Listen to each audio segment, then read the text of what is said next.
random day once, and I was looking for my next book to read. So basically, I was walking down the lane looking for bookstores. I found one and I entered it. I was exploring those books. Just imagine what I found.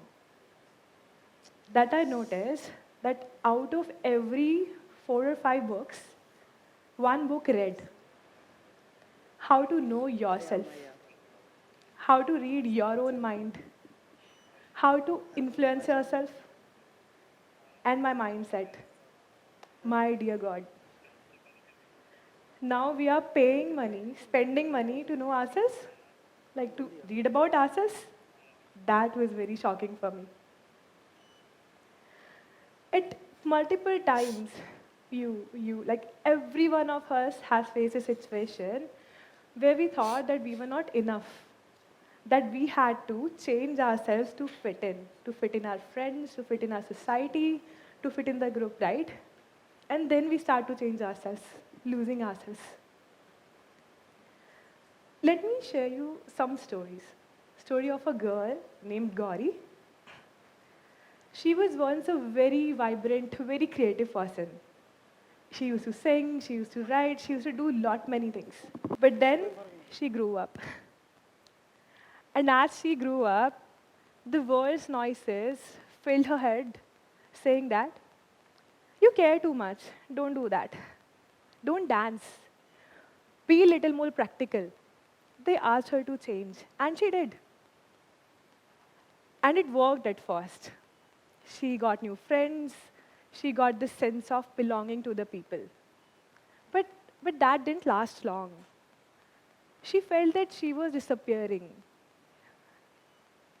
She lost her voice, she lost her creativity, she lost that level of interaction which she used to do before. But then she stopped. She realized that she couldn't actually do this. So she started taking small steps back to herself, singing again, even if her voice cracked, writing again, even if it was messy, but she did. Guess what? Who's Gauri? That's me. Okay, and the work is still in progress. We have also seen examples. I'm sure you know this person. Malala Yousafzai, the brilliant girl, right? Who was denied studies, who was denied anything. Her father supported her. What different was that she was true to herself. Even after facing life-threatening attacks, she was able to fetch what she wanted for herself and for many other girls there. J.K. Rowling,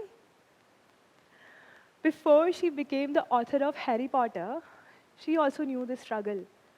Struggling as a single parent, under the voices of others, asking her to stop dreaming or writing something more practical, focus on your child, be like others. No, she said. She stayed true to herself. She decided to follow her passion. And that's how we actually got one of the world's greatest literary success, Harry Potter, which I have watched around 50, 60 times. I recently watched it 2 days back. Viola Davis, she also shares the same experiences. Growing up in poverty, all the noises around her about society, they told that you are not enough. You need to change. You cannot do anything because of where you came from or who you was. She also said the same thing. No, I know who I am. She made her acting, her power, her voice, and rest we are all aware of. All these stories, including mine, share the same perspective, same truth. If we lose ourselves to belong to the society, we disappear. But trying to reclaim yourself, trying to reclaim yourself is the best journey we can make, even if it is hard, even if it is difficult, right? Because the world doesn't need copies. It needs us in our most original form. And that's the message I want to share today. If you lose your originality, you disappear. Or let's say, if you keep your originality, you shine. Okay, let me give you an example to explain this. Imagine, imagine you're a banana. Sorry, you're a plum, or anything you want. But you're the best one at it. But someday, someone comes and tell you that bananas are more popular, or mangoes are more popular. What do? You try to become a banana or a mango? You might even become a pretty good at it, or maybe the second best in the bunch. But that's the thing. You are not a banana, you're a plum. Say you try to become an orange, a peach, a pineapple, and you try changing yourself every time. What happens? You end up becoming nothing at all. You have lost those pieces of you day by day. I hope you know these people, of course. Dr. APJ Abdul Kalam, one of the greatest scientists and leaders we have. But do you know, he once failed to enter National Defense Academy? And he was so broken. That's a secret that he was even going to commit suicide. When there was a very nice person who found him and told him that this was not for you, because he was losing his originality. He heard that and he decided to stay focused on science. That was his passion. And as we know, we call him the missile man today. And most of our cricketers, people like MS Dhoni, they were also told, go to government jobs, do things that people do, follow the easier path. But no, what they did was staying true to themselves. And that's how we know the Dhoni, right? Otherwise, we might have lost one of the best finishers the game might had. So what does that mean? Do you think true originality exists? Here's the thing. Nothing is completely original these days. With internet on our fingertips, we have access to endless information, data about each and everything in this world. Like for every idea, every plan, every project, there's something relatable which we can find online anytime.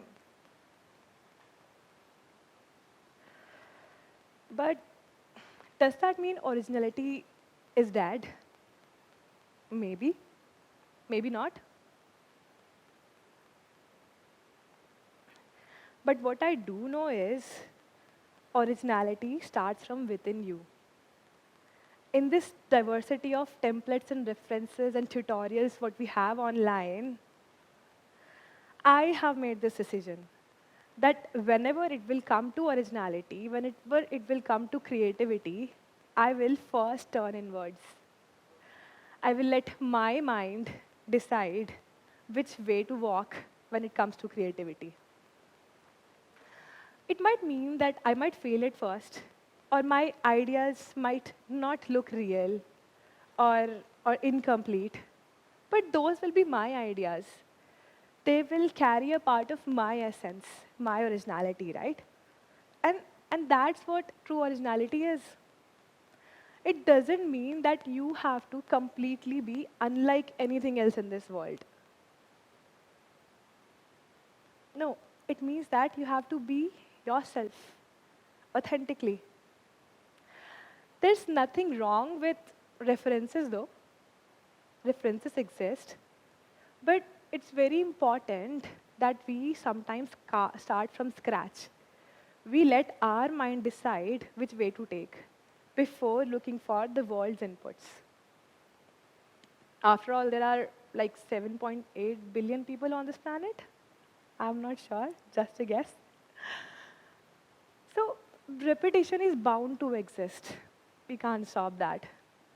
in this diversity of minds, diversity of experiences, they get mixed up like multiple rivers flowing into one single ocean. But the moment you start following them, you're not living your life now. You're living theirs. Think of the trees. There are like millions of them, and they all follow a certain pattern of growth. Not a single one of them is same, right? They have its own story, its own journey, its own experiences. The same goes for you. Yes, there are multiple people. Yes, repetition exists, but so does your thought process, your experiences, your way of thinking. And that's what I wanted to share with you today. That don't get lost or disappear in this in these noises of the world telling you to stop. Don't try to be the banana. Be the plum, the best plum you are. Be that tree that stands tall, which has its own experiences. Because the world, it, it actually needs you in your own true original form. It doesn't need you to be a version of what someone else imagined. Try to be, now it's up to you actually. There are multiple rivers that are flowing into one single ocean.